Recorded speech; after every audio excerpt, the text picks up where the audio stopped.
Well, good afternoon. Some places it's morning, and some places it's evening. I want to say thank you so much for being here. My cousin is coming. We had a little mix up because the time changed here, but it doesn't change in Hawaii. But he is coming, and I want to say welcome to everyone that joins us today. And I pray that you've had a great day so far. My name is Leslie Montgomery, and you are listening to LKM Kingdom Living, Leslie's Lessons Learned. Come on in, come on in, come on in. So today, I asked my cousin to talk about Social Security and preparing for retirement with Social Security. You know, there's so many ins and outs of Social Security that people don't even know, and there's a lot of loopholes that people don't know about that causes people from uh, missing out on some things. Social Security is one of those. I want to say animals. They're one of those animals. They don't make it easy for you to um, get what you need to get, and that is not just for seniors. That is for younger people. I know that they turn a lot of people away, and it doesn't make sense. They turn people away that really needs it, and in the midst of them turning them away, they cause a lot of people to go without, a lot of people to be able to succeed in life. So many reasons, and unless you know how to work the system, and I'm not telling you to work the system, what I'm saying is the people that know how to work the system, they get what they need. So I just want to talk today about Social Security and what Social Security has to offer. Hey, hey, hey. I just, Aloha. aloha. I was just telling them the change of time, and I didn't even think about it. Uh, and Yeah, so, Hawaii time never changes, and so sometimes I get confused about that time change on, especially the East Coast. It's either 5 hours or 6 hours. and see, I didn't even think about that. So I didn't right even now think it's like 8 minutes after 9 in the morning in the here. morning. Yeah, and it's 8 minutes after 3 in the afternoon here. Okay, okay. Yeah. So yeah, so now it's 6 hours now. So Uh-huh. keep Yeah. that in mind. Yeah. Well, welcome, welcome, welcome. Again, I have stolen my cousin for the whole month. Your cousin is very honored to be on in a family podcast that goes out to so many people. So I thank you again for the opportunity, Leslie. No problem. It's a joy for me to have you. This next week it'll be myself, Linda, Brenda, and you. It'll be us. So it'll be a family affair next weekend as well, All and right. we'll be talking about the black family, what's happening in the society of the black family. So I'm looking forward to that as well. So I was asking you to, because you worked with Social Security and you're also an advocate. Um, I'm not sure if it's just for seniors. I think it's for seniors, but I was saying there's so many that other people that are not even seniors that Social Security makes it hard for them to get what they need. Yes. Well, yeah, I was a Social Security disability advocate for 10 years with Legal Aid Society of Hawaii. And Legal Aid had a contract with the Department of Welfare. Anyone who was receiving welfare because of a disability, they wanted to see if they could get them off of the state dole and see if they could get them Social Security. Just to kind of get things started, you have SSI and SSDI. The SSI, that's for people, whether you have a job history or not, that have disabilities that prevent you from working. Social Security is not just because you have a disability. You have to show the Social Security Administration that your illnesses prevent you from being able to hold a full-time job Right. like anyone else could hold that job. So that's the SSI. The SSDI, every 2 weeks when a person gets paid, you look on your paycheck, you see something called FICA. That's the Federal Insurance Contribution Act. You're putting in money for that Social Security. And then when you reach a certain age, either 62 or depending upon how old you are, depending upon your birthday, for me it was 66. For Pam, it's Okay. 67 or 72. Because it So keeps going up, right? oh yeah, I knew that. You know, if they can't take money out of the Social Security, they're just going to make it harder and harder for you to prove your case. And so one of the things that I did all of those years, and I had a very good success rate with legal aid, was to really work with people to make sure that you get all of the medical documentation. That's what makes your case for Social Security, be it SSI or even SSDI. I mean, if you reach a certain age, you get it automatically. But if you want to go for Social Security, let's say you have arthritis. You have bad arthritis. It hurts every morning. It takes you at least 25, 30 minutes just to put your clothes on because your hands hurt so bad. Yeah. You have to get that into your doctor's medical record. You have to have an illness that has lasted for a year or longer that prevents you from being able to work full time. If it bothers you, you must get it into the medical record or else Social Security will say it never happened. So if you have bad arthritis and it hurts you so bad that there's some days you don't get out of the bed, you have to be able to get that into the record. And this is why in some cases you have a stronger case if you can add something psychological as well as physical. If you hurt every day, you're not supposed to be happy-go-lucky. And and this is the way they see it. Yeah. Okay, one of the few cases I lost because the person was said they had seizures 3 out of 5 days a week, 3 out of 7 days a week, and the doctor wrote, according to what she has said to the doctor, she's too happy. Wow. But unfortunately, you have a lot of schemers and scammers. And so they want to see consistency. If you go in front of the judge and you say to the judge, Your Honor, I hurt so bad every day, I can hardly get out of the bed. The judge will say, well, what kind of medicine do you take? Well, I don't take medicine. The judge say, well, then it must not be that bad. Now, that doesn't mean that you have to take the medicine. If you can show that you took the medicine and it gave you side effects, then you did what you were supposed to do. They can't take it away from you if you're saying, in me following the doctor's orders, the thing made me so loopy, so sleepy, I couldn't function. You want to get that into the record because your case is my disability prevents me from working. So if I'm taking medicine that makes me tired all day, that's a part of your case. But it's got to be in the medical record.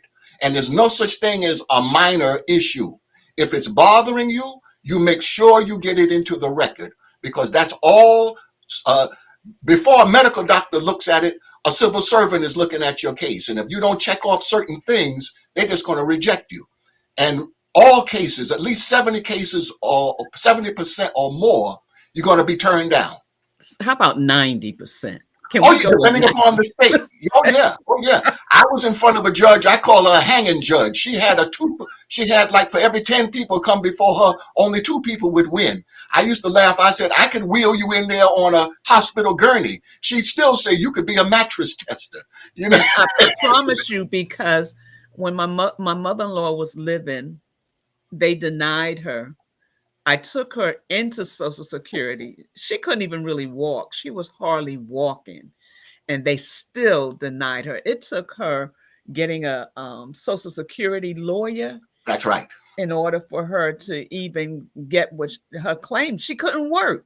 That's right. And That's when right. Ashley was bedridden and she couldn't work, and she was trying to get it, and they kept denying her, talking about she Sure. was too young. Too young. Number one, they're going to say you're too young. But that's why your case is stronger if you get both physical and psychological documentation. Again, it's not that you're losing your mind or anything like that. If you're in pain, you're supposed to have a certain amount of depression. You're not happy that you're living with all this pain, but you want to get it. You want to go to a therapist to be able to have it documented. This is how this pain is affecting me psychologically. I hurt so bad, I don't answer the phone. I don't answer the bell. I try not to communicate with people because I hurt so bad. How could you work like that? See, you have to take the approach. I'm a 10-year-old child. Explain to me how come you can't work. And you break it down to me so that I can understand it.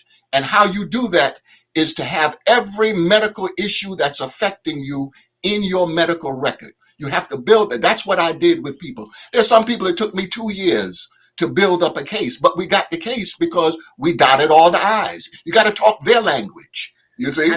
Yeah, that's what I said before you came on. I said, you got to know how to work the system. You have to talk their language. You have to talk their language. If you say you have a heart condition, there are certain things that you have to be able to show. Every illness that you could think of, they have a breakdown of what are the symptoms that you have to have in order to meet that listing. And that's how they refer to it. Does this individual meet the listing? And that listing is going to say, if you have a heart condition, you have to have an ejection fraction rate of less than 35%. Well, you go to a doctor and you get that tested. If you have arthritis, then you need to go to an endocrinologist and have that tested so that you have the medical record that, yes, this person has severe arthritis. So there's no such thing as not enough tests. That's really the foundation of your case, is getting the medical test to prove what you're saying you have. Because you do have scammers who could read all of the symptoms, and they could repeat all of the symptoms, but unless you have a crooked doctor, they can't come up with the medical reports to back up those symptoms. You know, so, to say the good people have to go through these hoops because you do have scammers. Right. You most certainly do. You know, you got, I always tell the story, you had a guy who was on a television show building houses, and here he was on disability.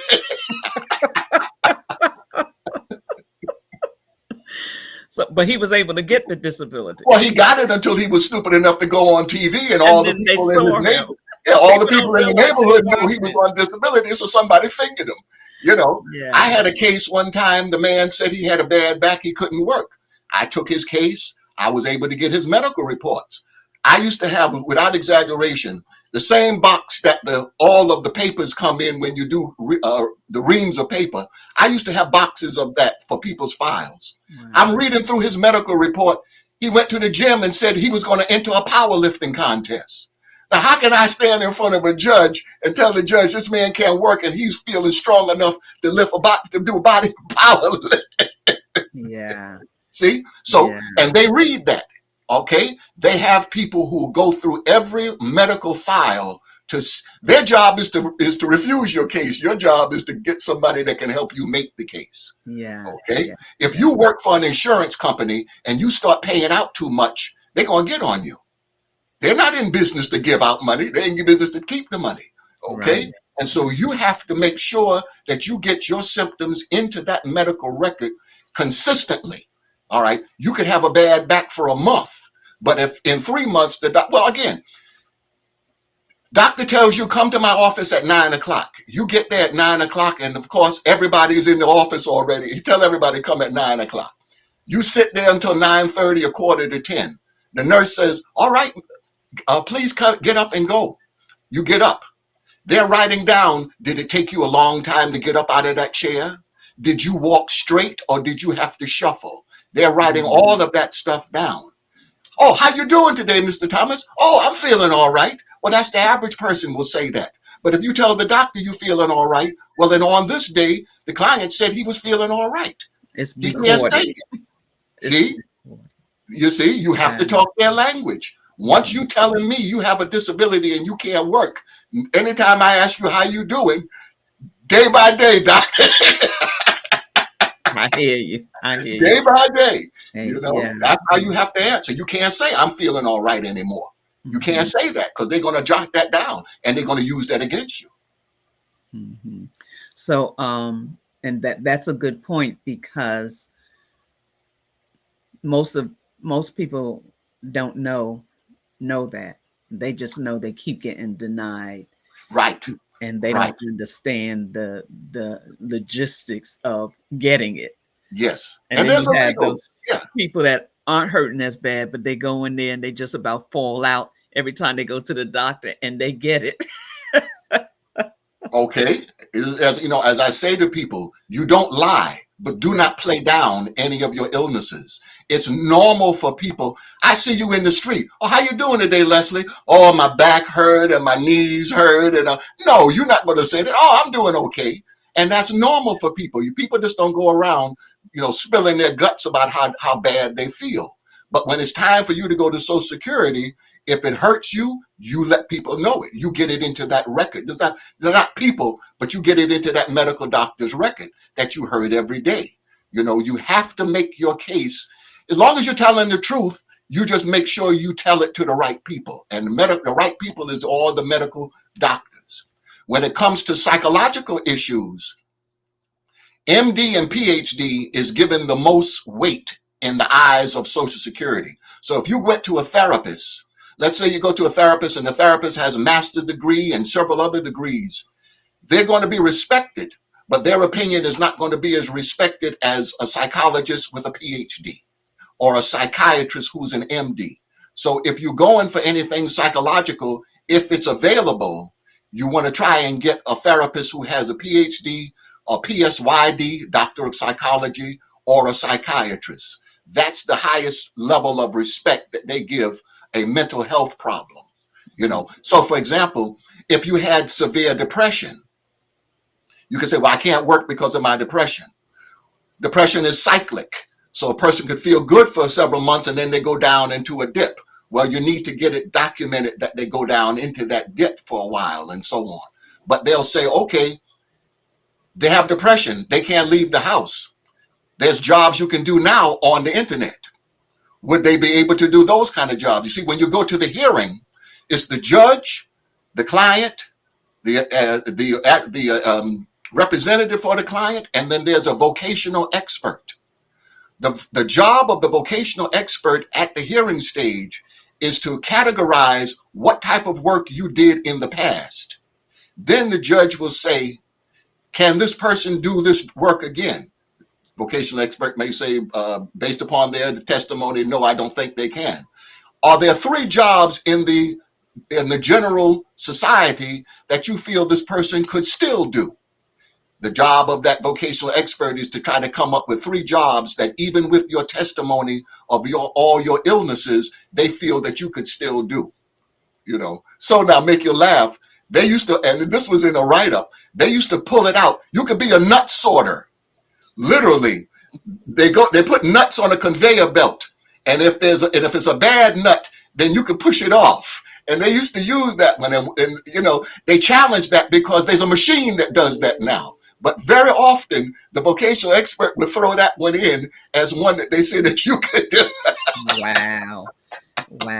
Yeah, they are very wise in what they how they have it set up, so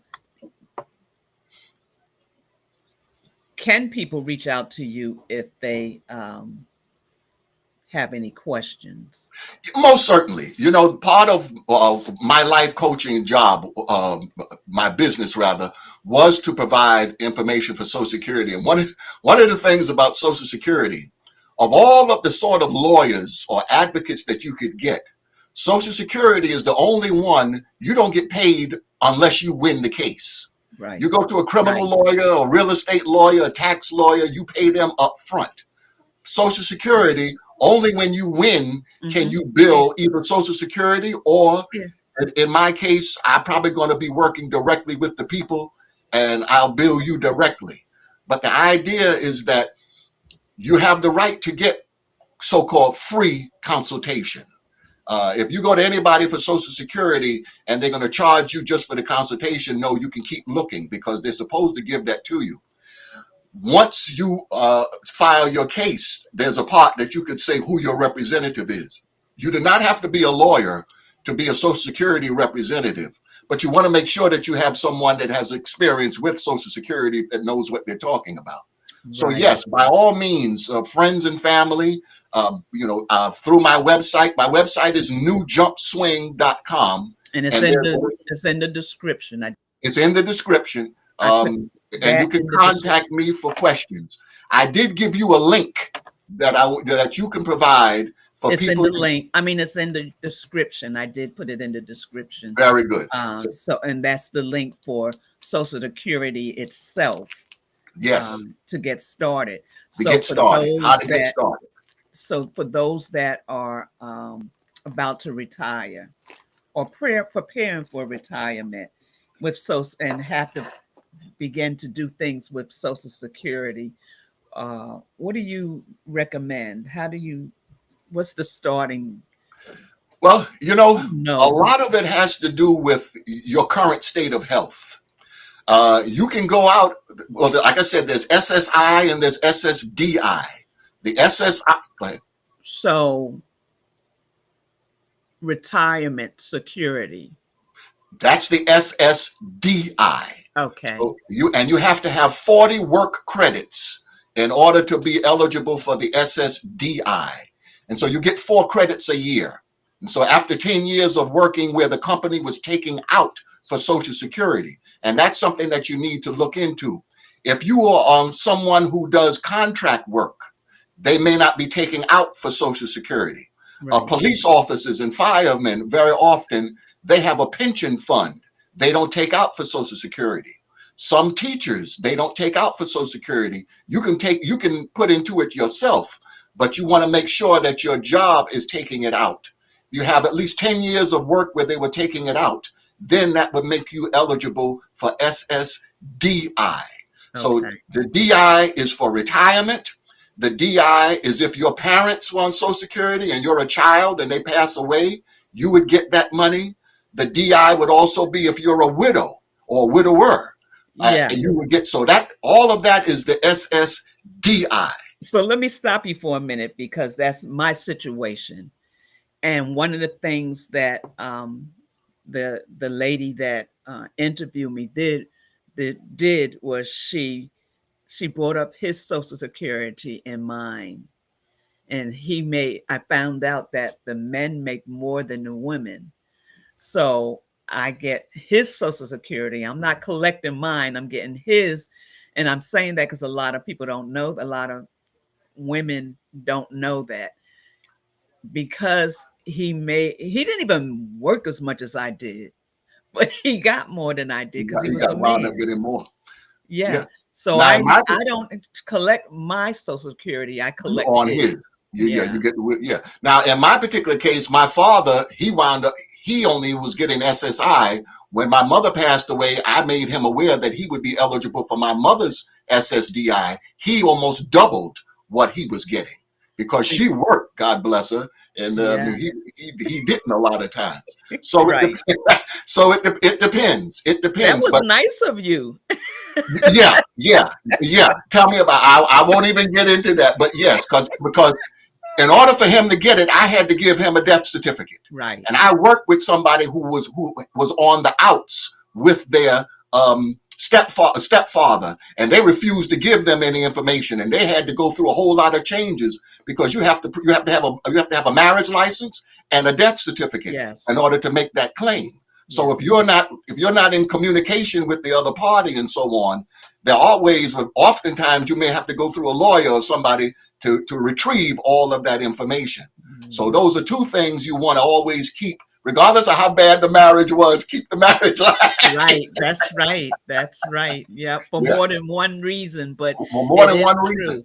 true. When you do go for Social Security, you have to have documentation that you was married. You got to have documentation that that person is no longer, Right. alive. And you have to be And married for at least 10 years. yeah, yeah. Yeah. So Well, how long were you married? 7. 7? And I was Okay. still able to get it. Okay. Okay. Over Yeah. here, it was 10 years for some people. Uh-huh. Yeah. Yeah. Yeah. So yeah, so again, the most important thing with Social Security, documentation. You must have your documentation. That's what they're looking at first and foremost. Yeah. Yeah. So every so often I'll call in just to verify if he's still going to be making more than I will. And I say I'll just stay right on his, because mine is less than what he made. Hmm. And the thing of it is that there's so many ins and outs, even though he made more than I did and barely worked. But even with that, with Social Security, and one of the things that kind of annoys me, I guess I should say, but it's not just Social Security, it's just the way society is. They give you a cost of living raise, right? And then they raise your insurance, health insurance.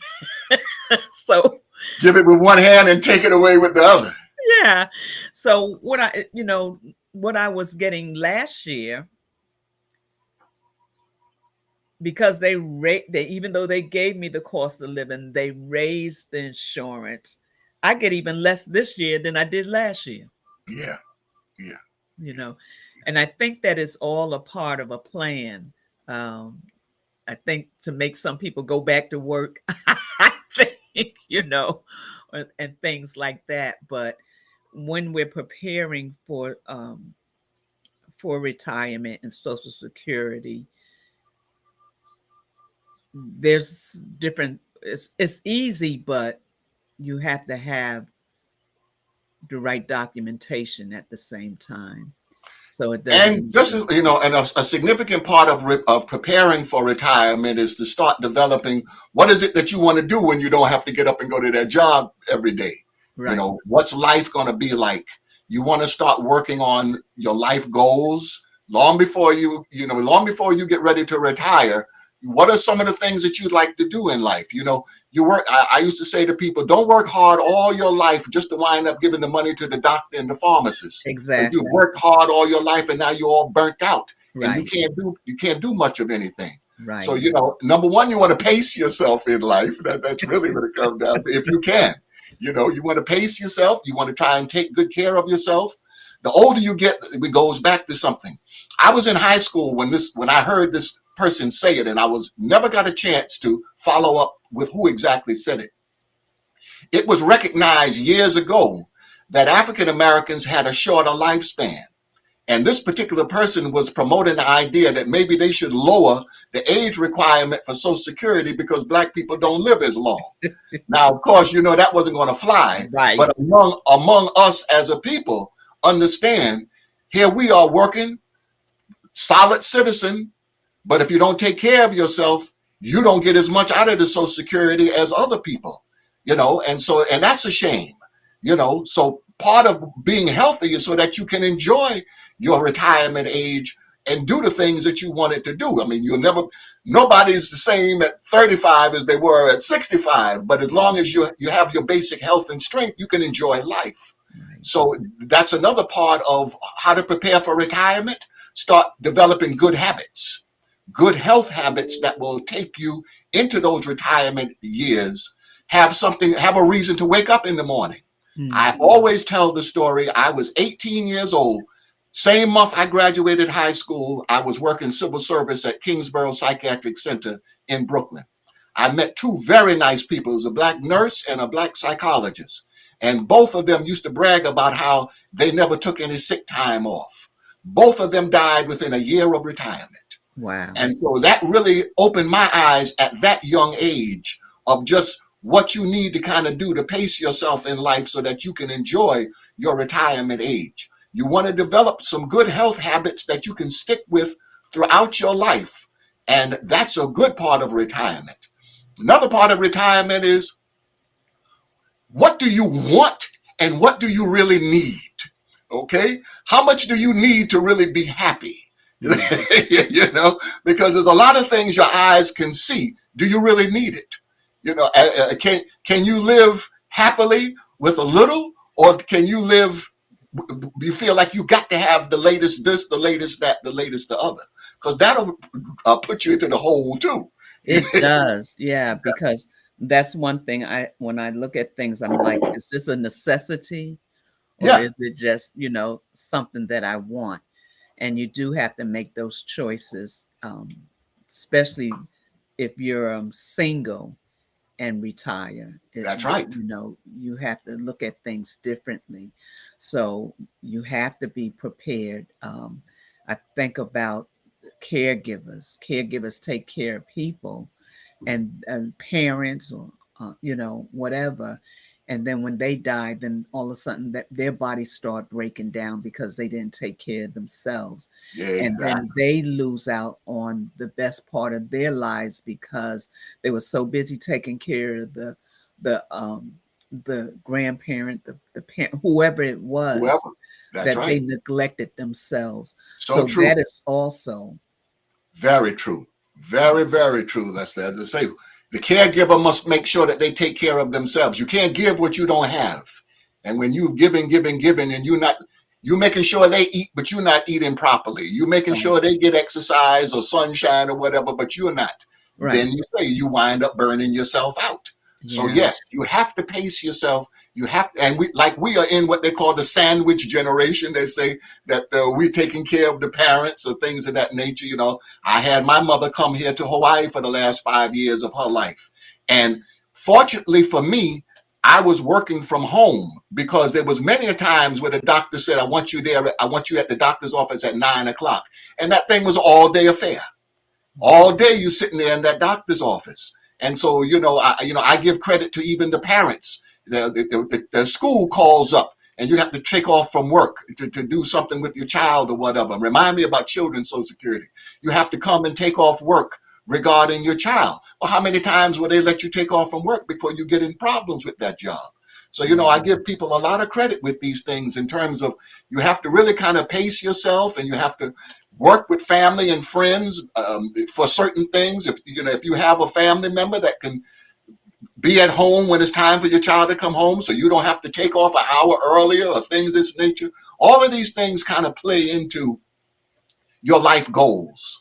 You're never too young to start thinking about your life goals if you have somebody like that. We all don't have it like that. Excuse me. yeah, we don't. Wanted to talk real quick about children's Social Security. Yeah. Children's, one of Take the your things time. that, Don't talk fast about that because a lot of people okay, need to know. children's Social Security, if you have a child that's in special ed, that in and of itself is a reason for you to look into would that child possibly be eligible for SSI. The requirements for children goes from infant up to 18. After 18, then they're an adult. They could be looked upon as disabled up to 18. Then when they turn 18, they have to reapply again to see if they're still considered disabled under the new guidelines. So Hmm. you have a children's criteria for disability and you have an adult criteria for disability. Excuse me.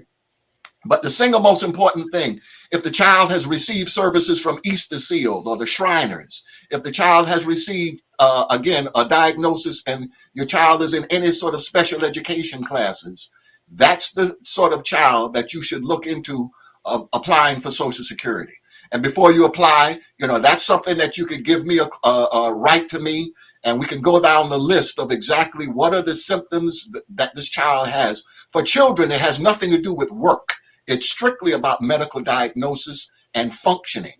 So if your child is 7 years old and your child still doesn't talk, that's something that you can start documenting.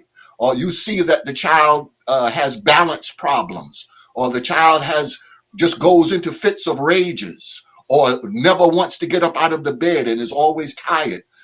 As a parent, you don't have to be a medical doctor to know something is not right with your child. One of the biggest challenges for Social Security is the parent having to accept the idea my child has a disability. Mm, Often the parents are in denial or they yeah, feel this is a negative reflection on me. right. That's not the case. Your child is a human being. All human beings are subject to something. Once you see something is not right, especially if it's 2 or 3 kids in the house and the other kids are doing it at that age and this child is still not, that's something for you to go back to the pediatrician and start having documented. Mm. So, two things: the um, seizures and asthma.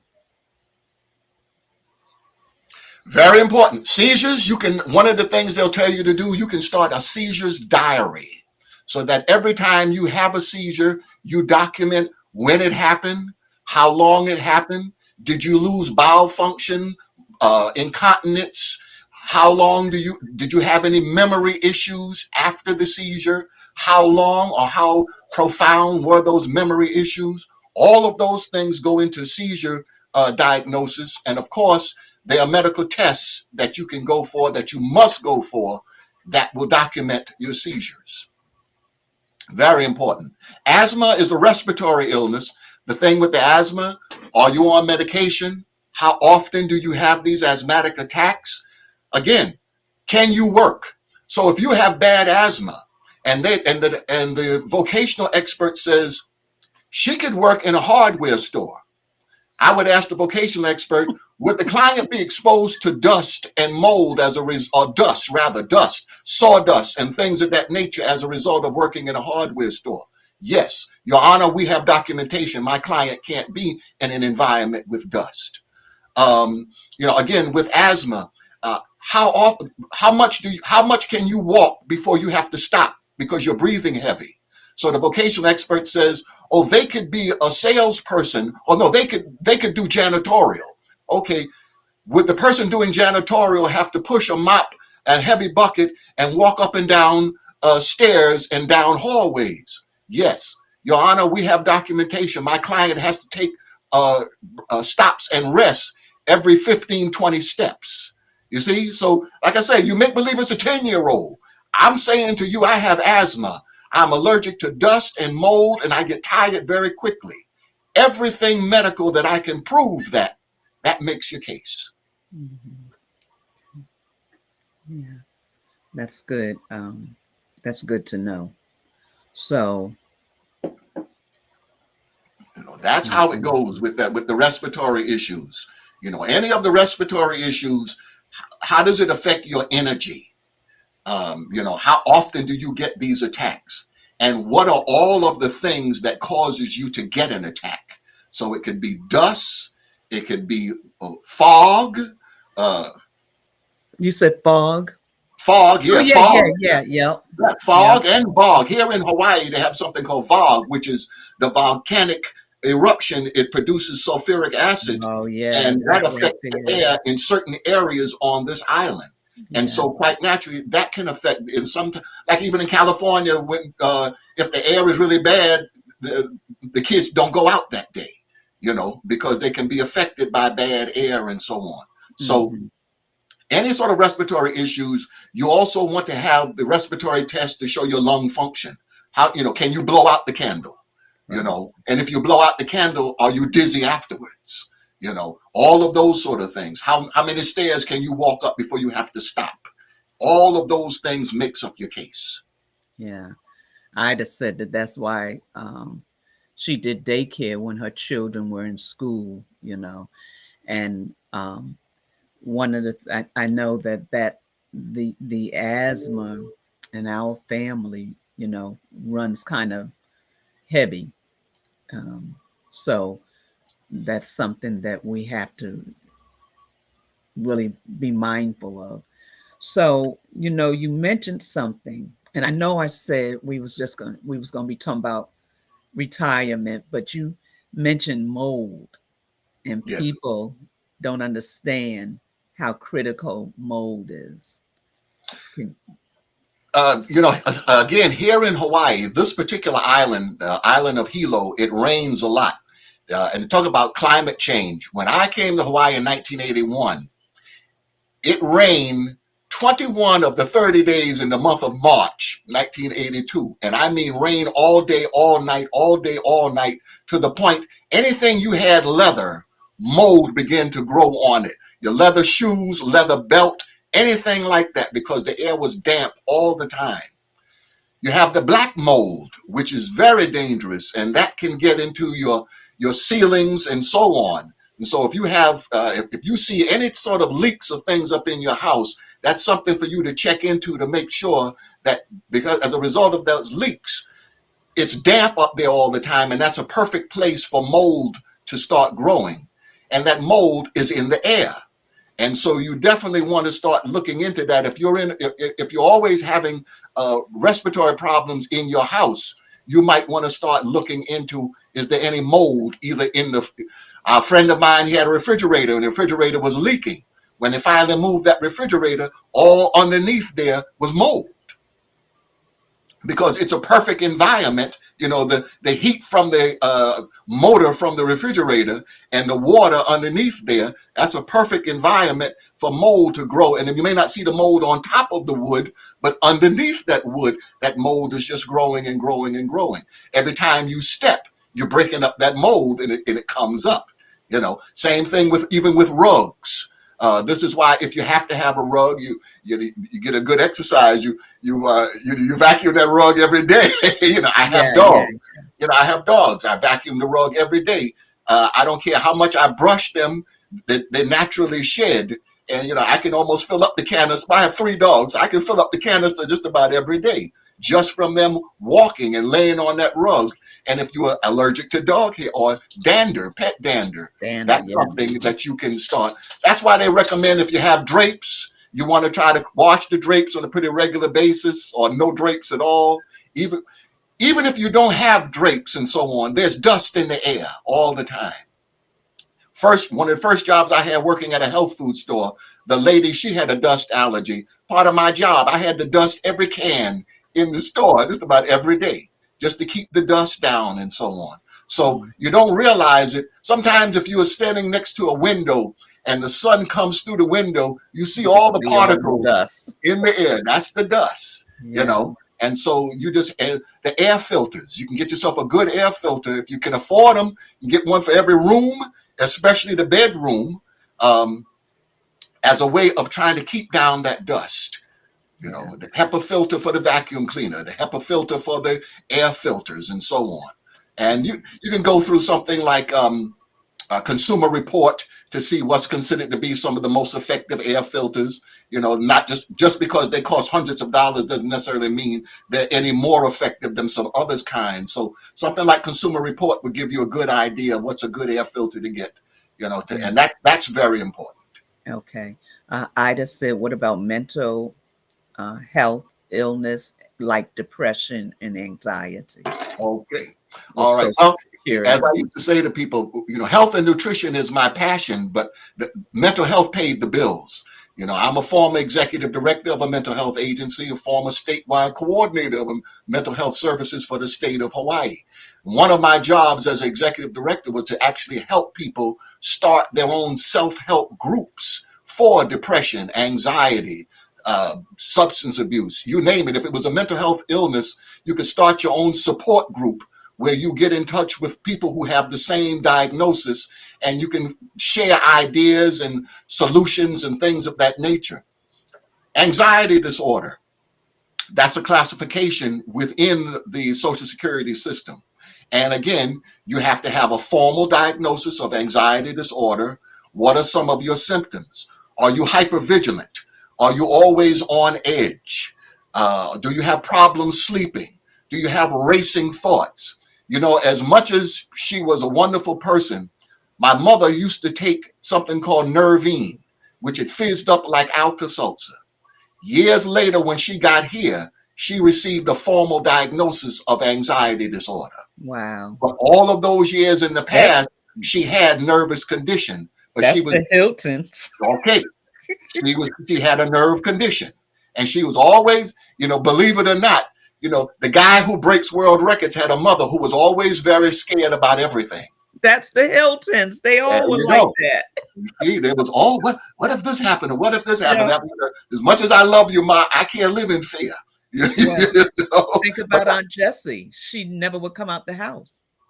You know, the sisters had, I don't know what happened, but they lived afraid. Aunt yes, Marie, they lived yes, afraid. yes. You And know. see this, I mean, let's get real about something. The people in the South, they had something to be afraid of. Well, I yeah, mean, you you're look at a right. white person the wrong way, you could be killed. That's You right. could be beaten. You could be put in jail. So they constantly live in a certain fear because of what segregation and Jim Crow was all about. And Yeah, that definitely had an effect upon them coming up. and You that's know, good. and That's that was good. it was supposed to have that fear. You were Yeah, supposed to be afraid of rising up and doing for yourself and being independent.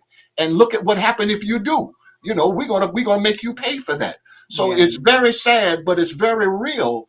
A lot of things that we had we had as a result of the environment that we came up in. That was Our my parents, next question. Yeah, the yeah, our environment parents and came yeah, up in. The yeah. same thing with depression. Depression is a form of illness.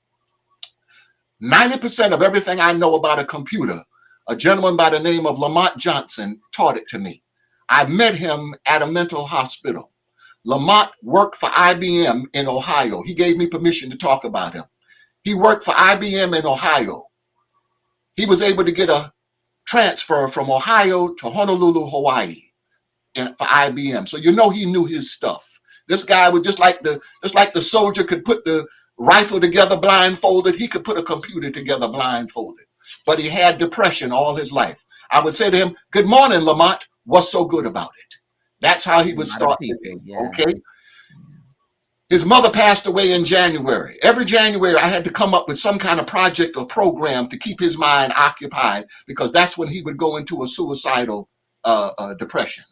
I met him the first time he tried to commit suicide. And it just so happened to show you about things. All of the people working in the hospital had a badge and they would have different pins on it. And I happened to have my pin with a Spider-Man head on it.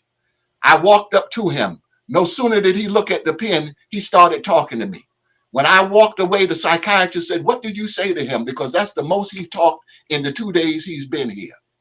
And so he was the one that gave me 15,000 comic books. He committed suicide and left me his comic book collection as a Wow. part of how he felt about me.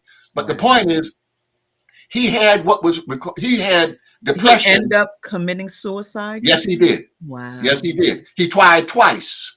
The first time I met him, he left Hawaii, went to California, he tried again. Both times somebody caught him before he did it. The third time, I had moved from Honolulu over to this island. My mother called me and said, "Well, Lamont did it." The police called me. They said, "Here's the number." When I spoke to the police officer, he said, "When you find the book, give me a copy." I said, "What are you talking about?" He said, "There's a book that tells you how to commit suicide. Your friend followed it to the letter." Wow. Okay, your friend followed it, but he had depression without psychotic features. So in other words, he was in his right mind. Depression with psychotic features, then you're talking about you have depression, but you're also talking about space aliens and the FBI is coming to get me and the Russians are out to get me and this one. That's the psychotic features when you have hallucinations and things. Many people just have depression without psychotic features, so they just get the blues, all right, but they're still in their right mind. So that's two kind of ways to distinguish depression with or without psychotic features. So can both of them get Social Security or only one of them? Again, it's all about the depression being documented, taking away from you being able to work. Now, in his case, in Lamont's case, IBM really did him right because the first time he tried to commit suicide, he did it with the company car, the company van. Okay. They made him a permanent disabled employee. So he was still getting a check from IBM, and I helped him to get Social Security. Wow. Yes, So he was able to get both. he was able to And get that's the both. other thing. Yeah, If yeah, you, yeah. if, other than retiring and you have an issue where you get Social Security, you're able to work as well still. Right now, I'm on Social Security retirement. The Right. money that I make selling comic books, the money that I make as a life coach, I can make as much of it as I can make, but they're going to tax me. But I Right. can make it. Yeah. Can So you? yes, you can work after you get retirement. You can work. So they tell you when you get it that you can only make so much a year, but you're saying that you can make as much as you want to and still collect your your Social Security. Once you are full retired. Okay. If you retire at 62, they take a percentage. I Right. forget the numbers. They may take $1 for every $2 or $3 you make, something of Right. that nature. One of the things about me, uh, 95% of the people that I worked with were on SSI because we had the contract with welfare.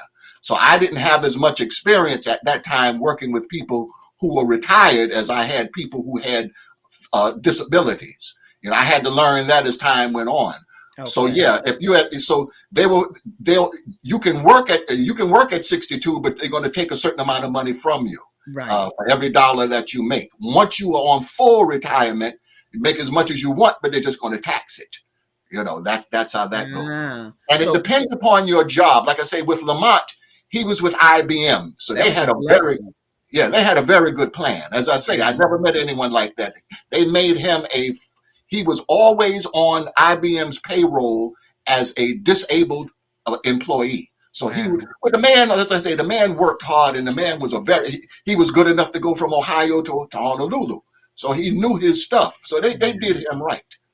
Wow, that's That's amazing. not the case in all jobs, though. You know, Most jobs, no. most jobs, yeah, most jobs. So you Yeah. really have to know one of the things that a person can do as far as your retirement, get your employee handbook, or even go to human resources and get all of the information that they have on what's the retirement issues for this job.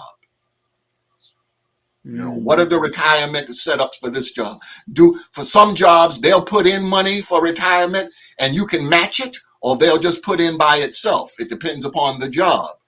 So you have to look into that and see, is there any retirement plan on this job? Or is there a 401k Right. on this job? Things of that nature. So Mhm. even when you first get the job, you can start looking into what are the things that this job offers. Because again, not all jobs. You're lucky some jobs you get sick time. You know? Yeah. Yeah. Yeah. So we're at the top of the hour, but one more time, tell us the difference between the two so people know when it's time to go what they need. SSI, SSDI. SSI, you have to have illnesses that prevent you from working full time like anyone else would work. So if you have to have any special accommodations to do the job, you would still be eligible for SSI, even if you didn't have the work experience. SSDI, that's where retirement money comes from, spousal benefits, children's benefits. That's where that comes from. You have to have 40 work credits, which would come out to about 10 years of work where the company is taking out for Social Security.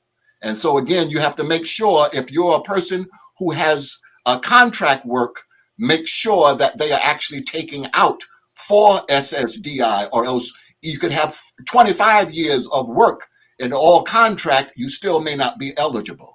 So Mm. SSI, work. I can't work because of my illnesses. DI, I've worked for 10 years or more. They took out the money. I've reached the age. Now I want to put in to get my money back. So I just heard something you said, and I just want to verify it. You said that some people don't qualify for it. For SSDI, yes, Yeah. even though you could work and make a good living. Like I said, police officers and firemen, very often, they have a pension plan. Right. They don't take out for Social Security. So when they get ready to retire, it's the retirement plan, but it's not Social Security. Okay. Um, Children's Social Security, it's the child could be adopted. If they find out who is the biological parent, if they have Social Security, that child might be eligible for that Social Security. So you want to make sure Mm. that if you have an adopted child or anything like that, make sure you get all of the information from the biological parents, because that may benefit the child at some point in time.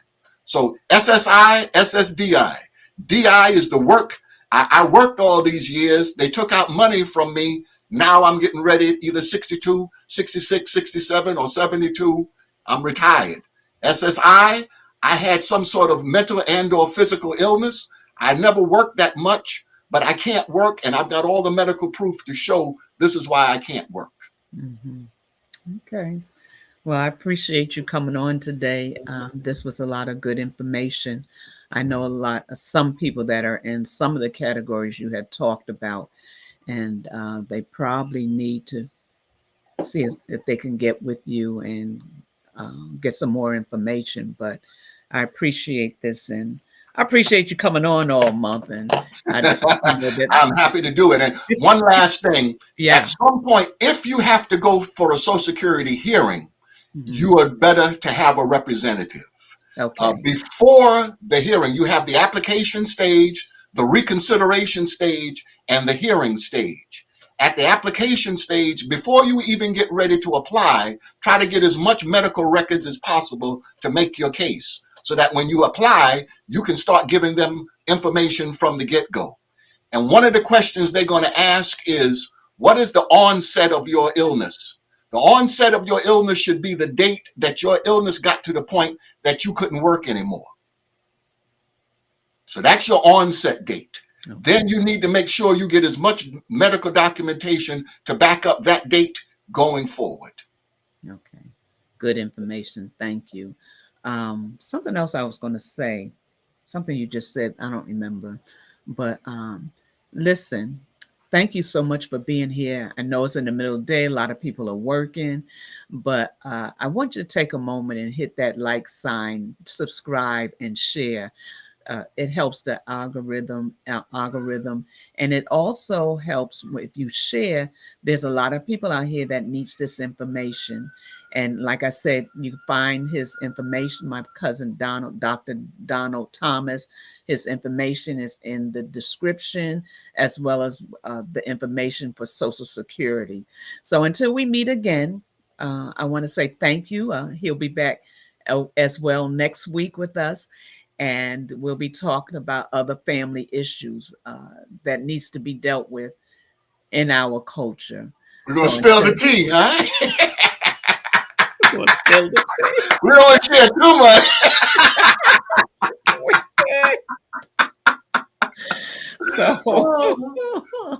So, we look forward to being here. Sunday, I'll be on at 9 a.m.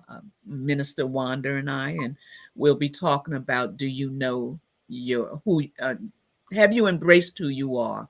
And we'll be talking about your uniqueness. So, if you can, we would love to see you, have you a part. And until next time, remember, you are loved, and Aloha. we love you, and aloha, and shalom to those, and have an amazing day, and thank you for being here. Thank you for having me.